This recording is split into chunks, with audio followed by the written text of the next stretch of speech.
ഇതിൽ ഞാൻ തൃശ്ശൂരിലെ വക്കീലാണ്. എനിക്ക് ഈ കോൺഗ്രസിൻ്റെ ആളോടാ ചോദ്യം.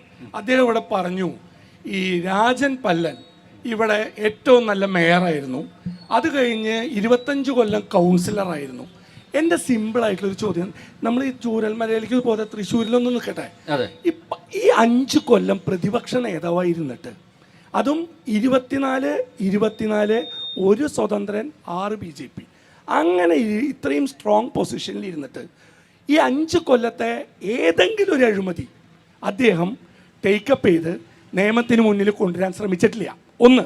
2, സ്ഥിരം ഒരു പരിപാടി ചെയ്യും, പിറ്റേ ദിവസത്തെ മനോരമ മാതൃഭൂമി പത്രത്തിൽ വരാൻ ഇവിടെ ഒരു ബഹളം ഉണ്ടാക്കി, അത് കൗൺസിൽ മീറ്റിംഗ് പിരിച്ചുവിടുക, അത് കഴിഞ്ഞാൽ ഒരു ഡിസെൻറ്റ് നോട്ട് കൊടുക്കുകയോ പിന്നീട് വരുന്ന മിനിറ്റ്സിൽ അത് ഉണ്ടോ നോക്കുകയോ ഒന്നും ചെയ്യാറില്ല ഈ വ്യക്തി തൃശ്ശൂരിൽ 1.5 കൊല്ലമാണെന്നാണ് എൻ്റെ ഓർമ്മ, 2 മേയറായിരുന്ന കഥ പറയുന്നു നിങ്ങൾ. ഈ 5 കൊല്ലത്തിൽ ചെയ്ത ഇവിടുത്തെ അഴിമതി ഏതാണ് അദ്ദേഹം തുറന്നു കാട്ടിയത്? അവിടെ എല്ലാം സെറ്റിൽമെൻറ്റുകളാണ്. ആദ്യം മീറ്റിങ്ങിൽ ഒളിയിടും, അത് ഇവിടുത്തെ തൃശ്ശൂരുകാരെ എല്ലാ പത്രത്തിലും കണ്ടിട്ടില്ല. അതിൽ ലാസ്റ്റ് ഒരു ഉദാഹരണം കൂടി പറഞ്ഞു നിർത്താം. 28/10/25 അവസാനത്തെ LDFിൻ്റെ അവസാനത്തെ ഭരിക്കുന്ന സമയത്തെ കൗൺസിൽ മീറ്റിംഗ്, 6 അജണ്ടകളുടെ കോപ്പി കിട്ടിയില്ല എന്ന് പറഞ്ഞ് മീറ്റിങ്ങിൻ്റെ നടുക്കളത്തിൽ ഇറങ്ങിയ ആളാണ് ഈ രാജൻ പല്ലൻ. ഇത് കഴിഞ്ഞ് അത് കിട്ടാതെ മീറ്റിംഗ് പിരിച്ചുവിടുന്നു. അതിനുശേഷം നിങ്ങൾ ഭരണത്തിൽ വന്നതിന് ശേഷം നടന്ന ആദ്യ മീറ്റിങ്ങിൽ പഴയ കൗൺസിലിലെ 15 പേര് ഇപ്പോഴും ഉണ്ട് നിങ്ങളുടെ കൗൺസിലർമാരായിട്ട്. അവരിയ്ക്കുമ്പോൾ ഈ പറയുന്ന മീറ്റിംഗ് മിനിറ്റ്സ് ഒക്കെ പാസ്സായി പോവാണ്. അതായത് പഴയ കള്ളത്തരങ്ങൾ മുഴുവൻ എഴുതി പിടിപ്പിച്ചു. നടക്കാത്ത മീറ്റിങ്ങിൽ ഒരു നടപടി. കഴിഞ്ഞ ദിവസം ഞാൻ പത്രത്തിൽ കണ്ടു, ഇദ്ദേഹത്തെ സ്ഥാനാർത്ഥിയായിട്ട് അനൗൺസ് ചെയ്യുന്നതിന് മുമ്പ് വിജിലൻസിൽ പരാതി കൊടുത്തുനിന്ന് ഒരെണ്ണം ഇന്ന് വരെ 5 കൊല്ലത്തിൽ ചെയ്തിട്ടില്ല. പിന്നെ രണ്ടാമത്തെ ഒരു കാര്യം, നിങ്ങളിവിടെ കുറച്ച് നേരത്തെ ഒരാളുടെ കഥ പറഞ്ഞു, നിങ്ങളൊരു വക്കീലാ, ഞാൻ നല്ല സുഹൃത്തുക്കളാ, അതുകൊണ്ടാണ് ചോദിക്കണേ. ഹൈക്കോടതിയിലെ ഓർഡർ എന്താ? മാപ്പ് പറയുക, ഓർഡറാണ്, നാട്ടുകാരെ പറ്റിക്കരുത്. ഹൈക്കോടതിയുടെ ഓർഡറാണ്. കള്ളത്തരം പറഞ്ഞാൽ അത് മീഡിയയിൽ കൊടുക്കരുത്, അത് കൊടുക്കണേന് മുമ്പ് വായിച്ചു നോക്കണം. അതിനാണ്. അല്ലാതെ ഇപ്പം സഖാവ് പറഞ്ഞ പോലെ എൻ്റെ അടുത്ത് നിങ്ങൾ മറുപടി പറഞ്ഞു ഓർഡർ അല്ലാന്ന്. അതല്ല, ഒരു മിനിറ്റ്, അതിനും താങ്കൾ പറയുന്നത് തെറ്റ്. കാരണം ഞാൻ വളരെ കൃത്യമായിട്ട് പറയുന്നു, അതിലെ ജഡ്ജ്മെൻറ്റ് ഫൈനൽ ജഡ്ജ്മെൻ്റ് അല്ല എന്ന് പറയാം. കാരണം ഒരു മിനിറ്റ്, ഷാജി കോടകണ്ണൻ ഇതിലെ വിജിലൻസ് അന്വേഷണം വേണമെന്നുകൊണ്ട് പോകുന്നു. അതിൽ വരാത്തൊരു ഓർഡർ ഉണ്ട് എന്ന് പറഞ്ഞതിൻ്റെ പുറത്താണ് റിപ്പോർട്ടഡ് ഡിസിഷനാണ്. സാധാരണക്കാർക്ക് അറിയില്ല പോലെ നമ്മളെ പറ്റിക്കുന്ന അതിൽ കൃത്യമായിട്ട് പറഞ്ഞു. ഈ പറയുന്ന ഷാജി കോടകണ്ണനും ഈ പറയുന്ന പോലെ തന്നെ മുതലാളിമാരുടെ വക്താവായി പാടം നികത്താൻ മുന്നോട്ട് നിന്നതിൽ പരാതി കൊടുത്തൊരു വ്യക്തിയാണ് ഞാൻ. അപ്പം നന്നായിട്ട് അറിയാം, എൻ്റെ സുഹൃത്തും കൂടിയാ. പക്ഷെ നിങ്ങളിത് തെറ്റിദ്ധരിപ്പിക്കരുത്. ഒരു അഭിഭാഷകനാണ്, സമൂഹത്തോട് കമ്മിറ്റഡ് ആയിരിക്കണം. നമ്മൾ ഡോക്ടർ, വക്കീല്, പോലീസ്, മനുഷ്യൻ കഷ്ടകാലം നേരത്ത് വരുന്നതാ, അവര് മിസ്ലീഡ് ചെയ്യരുത്. അത് മാത്രമേ എനിക്ക് പറയാനുള്ളൂ. എനിക്ക് പ്രിയങ്കരനായ പ്രമോദ് വക്കീൽ എൻ്റെ സുഹൃത്താണ്, ഏറ്റവും അടുത്ത സുഹൃത്താണ്. അപ്പൊ അദ്ദേഹത്തിനോടും പറയാനുള്ളത്, ജനങ്ങളെ തെറ്റിദ്ധരിപ്പിക്കാവുന്ന രീതിയിൽ ഇവിടെ പരാമർശങ്ങൾ നടത്തരുത്. കോടതി പറഞ്ഞേ ഒരു അഭിഭാഷകനാണ്. ഞാൻ പറയട്ടെ എന്നോടുള്ള ചോദ്യമല്ലേ. അപ്പൊ ഇതിനകത്ത് എനിക്ക് പറയാനുള്ള കാര്യം, അദ്ദേഹം ആദ്യം പറഞ്ഞത് ഐക്യജനാധിപത്യ മുന്നണിയുടെ സ്ഥാനാർത്ഥി രാജൻ പല്ലനെ കുറിച്ചാണ് പറഞ്ഞത്. ഒരു പ്രതിപക്ഷത്തിരിക്കുന്ന ഒരു പ്രസ്ഥാനത്തിന്റെ പ്രതിപക്ഷ നേതാവിന് ഒരു അഴിമതി ആരോപണം വന്നു കഴിഞ്ഞാൽ, അല്ലെങ്കിൽ അഴിമതി ഉയർന്നു വന്നു കഴിഞ്ഞാൽ അതിനകത്ത് ജനാധിപത്യപരമായ സമരങ്ങൾ ചെയ്യുക എന്നുള്ളതാണ് ചെയ്യേണ്ടത്. അത് ഐക്യജനാധിപത്യ മുന്നണി കൗൺസിലർമാരും ഐക്യജനാധിപത്യ മുന്നണിയും ഇന്ത്യൻ നാഷണൽ കോൺഗ്രസും കൃത്യമായി ഇടപെട്ടിട്ടുണ്ട്. പിന്നെ പ്രമോദ് വക്കീൽ മനസ്സിലാക്കേണ്ട അല്ല, ഞാനത് പറയാം. ഇതിനകത്ത് 24 ഒരു 6 കൂടിയുണ്ട്. ഈ 6 അന്ന് കൗൺസിലിൽ ഉണ്ടായിരുന്ന ആളുകളാണ്. ഈ 6 അന്ന് സമരത്തിന് പോയില്ല. പിന്നെ വന്നത് ഹൈക്കോടതിയിൽ പോയി 5 ലക്ഷം ഫൈൻ വന്ന ഒരു ഇടപെടലാണ് അതിനകത്തുണ്ടായ. അതിൽ കോടതിയിൽ പോയതിന് അന്ന് പോയ ആൾക്കും കിട്ടി, അന്ന് പോയ കൗൺസിലർമാർക്കും 5 ലക്ഷം രൂപ വെച്ച് ഫൈനാണ് കിട്ടിയത്. പിന്നെ ആ ഫൈൻ കിട്ടിയതിന്റെ പേരിലുള്ള പ്രതിഷേധം ഒഴിവാക്കി കൊടുത്തു. പക്ഷെ ആ ഫൈൻ വന്നത് എന്തുകൊണ്ടാ? അവസാനം അത് കോടതിയിൽ പോയി മാപ്പ് പറഞ്ഞ സാധനം ഒഴിവാക്കേണ്ടി വന്നു. ഞാൻ പറഞ്ഞിട്ട് പ്രമോദ് വക്കീലിന് പറയാം, സംസാരിക്കാം.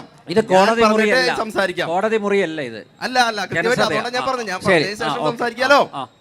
ഇനി അതുമായി ബന്ധപ്പെട്ട് ജനാധിപത്യമായുള്ള എല്ലാ സമരങ്ങളും ഈ കോർപ്പറേഷൻ മുമ്പ് നടത്തിയ ഇന്ത്യൻ നാഷണൽ കോൺഗ്രസ് ആണ്.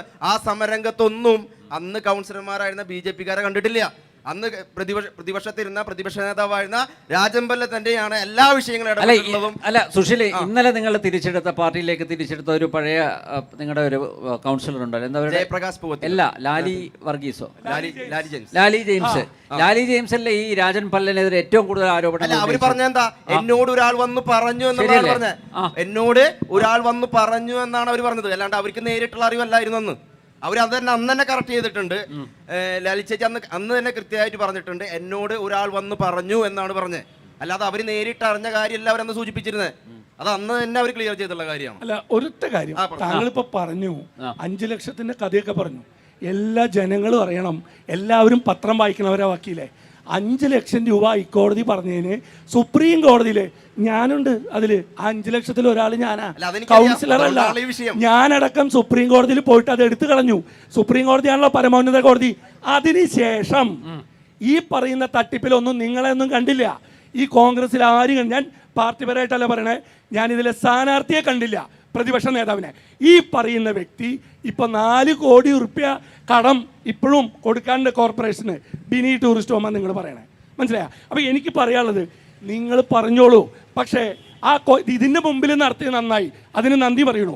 കാരണം ഏറ്റവും കൂടുതൽ അഴിമതി നടന്നുകൊണ്ടിരിക്കുന്ന ഒരു സ്ഥലമാണ്. സാധാരണക്കാരൻ ഇവിടെ പോയിട്ട് ടാക്സ് അടയ്ക്കാത്തതിന് നിങ്ങൾ റിക്കവറി നോട്ടീസ് അയക്കും. ഇവിടുത്തെ 12 മുതലാളിമാരുടെ കടലാസുണ്ട്, 8 കോടിക്ക് മേലെ കിട്ടാണ്ട് ഒന്നും ചെയ്യുന്നില്ല. പാവങ്ങൾ ഇവിടെ ഡ്രസ്സ് കെട്ടിയാൽ പൊളിക്കാൻ നോട്ടീസ്. ഇവിടുത്തെ മുതലാളിമാർ നിങ്ങൾ എടുത്തു നോക്കണം, ഇവിടെ ഓരോ ബിൽഡിങ്ങും പറയും, അതിലൊന്നുമില്ല. ആ നടപടികളിലൊന്നും ഈ രാജൻ പല്ലൻ എന്ന് പറഞ്ഞ വ്യക്തി കൃത്യമായിട്ട് ഈ 5 കൊല്ലം പ്രതിപക്ഷ നേതാവായിരുന്നിട്ട് 2 കേസ് വക്കീൽ പറഞ്ഞോ, ഞാൻ വെയിറ്റ് ചെയ്യാം. 2 കേസ് പറഞ്ഞാൽ രാജൻ പല്ലന്റെ ഇലക്ഷൻ ഫണ്ടിലേക്ക് ശരി തരും. മനസ്സിലായ? 2 കേസ് ഇവിടുത്തെ അഴിമതികളിൽ 2. ഞാനൊരു 5 എണ്ണം പറയാം. പേര് പറഞ്ഞില്ല. അദ്ദേഹം പറഞ്ഞ അവസാനത്തെ കൗൺസിൽ മീറ്റിംഗിലടക്കം പ്രതിപക്ഷം കൃത്യമായ നിലപാടെടുത്തതിന്റെ പേരിലാണ് അത് ബഹിഷ്കരിച്ച് പോകേണ്ട സാഹചര്യം ഉണ്ടായത്. ആ ബഹിഷ്കരണം ഒരു പ്രതിഷേധമാണ്. പിന്നെ ഈ നടന്ന നികുതി പിരിവടക്കമുള്ള കാര്യങ്ങൾ പ്രതിപക്ഷ നേതാവല്ല അതിന് നയപരമായ തീരുമാനങ്ങൾ എടുക്കേണ്ടതും അത് പിരിക്കേണ്ടതെന്ന് പ്രമോദ് വക്കീലിന് അറിയാം. അത് പിരിക്കേണ്ട ആളുകൾ വക്കീല് പറയുന്നത് ശക്തമായ ഒരു പ്രതിപക്ഷമായിരുന്നില്ല, പ്രതിപക്ഷത്തിന്റെ റോൾ നിർവഹിച്ചില്ല എന്നുള്ള ആക്ഷേപമാണ്. കൃത്യമായ സമരരംഗത്ത് ഇറങ്ങി അവസാന കൗൺസിലടക്കം ഇത്തരത്തിലുള്ള അജണ്ടകൾ വന്നപ്പോൾ അതിൽ പ്രതിഷേധിച്ചിറങ്ങിയത് ഈ പറഞ്ഞ പ്രതിപക്ഷ നേതാവും പ്രതിപക്ഷ അംഗങ്ങൾ തന്നെയാണ്. അന്നും അവിടെ ഉണ്ടായിരുന്ന 6 പേരെ ഈ രംഗത്തൊന്നും കണ്ടിട്ടില്ല. പറയുന്ന 6 പേര് രംഗത്തുണ്ടായിരുന്നില്ല. പ്രതിപക്ഷ സംഘടന എന്ന രീതിയിൽ പ്രതിപക്ഷത്തിന് ജനാധിപത്യപരമായി പ്രതികരിക്കാം. ഇനി വക്കീലിന് വേണമെങ്കിൽ ചെയ്യാനോ, ഇത്രയ്ക്കധികം വിഷയങ്ങൾ ഉണ്ടെങ്കിൽ, ഇത്രയ്ക്കധികം അഴിമതി നടന്നിട്ടുണ്ടെങ്കിൽ കോടതിയിൽ പോയി ഒരു വിഷയത്തിനെല്ലാം കൈപൊള്ളിയപ്പോ വക്കീൽ ഒരു കാര്യത്തിലും പോകാൻ തയ്യാറായില്ല. അതിന്റെ പേരിൽ ഇവിടെ വന്ന് വ്യക്തിപരമായുള്ള ആക്ഷേപം നടത്തിക്കൊണ്ട് കാര്യമില്ല. ഇതിലാരും വ്യക്തിപരല്ല. ഞാൻ എന്റെ ചോദ്യത്തിന് നിങ്ങൾ ഇപ്പോഴും കടന്ന് ഉരുളുക. കാരണം നിങ്ങൾ രാഷ്ട്രീയപരമായിട്ട് നിങ്ങൾ 1 മിനിറ്റ് രാഷ്ട്രീയപരമായിട്ട് നിങ്ങൾ സമരം ചെയ്ത് ഇറങ്ങിപ്പോയി. ആ മിനിറ്റ്സിൽ യുനാനിമസ്ലി, അതായത് എല്ലാവരും അംഗീകരിച്ചിട്ടാണ് ഇത് പാസ്സായെന്ന് പറയുമ്പോൾ അത് ടേക്കപ്പ് ചെയ്യാനുള്ള ആർജവം എന്താ ഇല്ലാത്ത? ഞാൻ കൗൺസിലർ അല്ല, എൻ്റെ ഈ കോർപ്പറേഷൻ നഷ്ടം വന്ന എൻ്റെ കുടുംബത്തിനല്ല. എന്നിട്ടും ഈ 7 കേസുകൾ ഇപ്പോഴും നടത്തിക്കൊണ്ടിരിക്കുന്നുണ്ട്. അറിയില്ലെങ്കിൽ പറഞ്ഞു തരാട്ടാ. അതിന് ആരും പൈസ ഒരു പാർട്ടിയുടെയും ചോദിച്ചിട്ടില്ല. അപ്പൊ അതിനെ കുറിച്ച് പറയണ്ട. ഇത് 7 ചെയ്യേണ്ടത് എൻ്റെ കടമയല്ല. സാമൂഹ്യ പ്രവർത്തകർ എന്ന് പറഞ്ഞ് നിങ്ങൾ നിൽക്കില്ലേ, നിങ്ങൾ ഓരോരുത്തരും ചെയ്യണം. ഇവിടുത്തെ ചില കൗൺസിലർമാരെ പോലെ പരാതി കൊടുക്കുക, പിന്നെ സെറ്റിൽ ചെയ്തിട്ട് പരാതി പിൻവലിക്കുക. പ്രമോദ് ഉദ്ദേശിക്കുന്നത് അദ്ദേഹത്തിന്റെ അടക്കം പ്രതിദാനം ചെയ്യുന്ന രാഷ്ട്രീയ പാർട്ടിയിലെ കൗൺസിലർമാരടക്കം ഇതിനകത്ത് ഇടപെടുന്നില്ല എന്ന് തന്നെയാണ് സൂചിപ്പിക്കുന്നത്. ഒന്നുകൂടി പറഞ്ഞു പോയിക്കൂടെ, ഞാൻ ഒരു രാഷ്ട്രീയ പാർട്ടിയിലും മെമ്പർ അല്ലാട്ടാ. വെറുതെ ഇങ്ങനെ പറഞ്ഞു കിടക്കുക. നിങ്ങളുടെ കുഴപ്പം എന്താ അറിയോ? എൻ്റെ കയ്യിലെ ചരട് കണ്ട BJP ആവും. നിങ്ങൾ മനസ്സിലാക്കാൻ, നിങ്ങൾക്ക് നന്നായിട്ട് അറിയാം ഏതൊക്കെ പാർട്ടിക്കാരുടെ വക്കീല് പണി ഞാൻ ചെയ്യുന്നത്. ഞാൻ ഒരു പാർട്ടിയിലും മെമ്പർ അല്ല.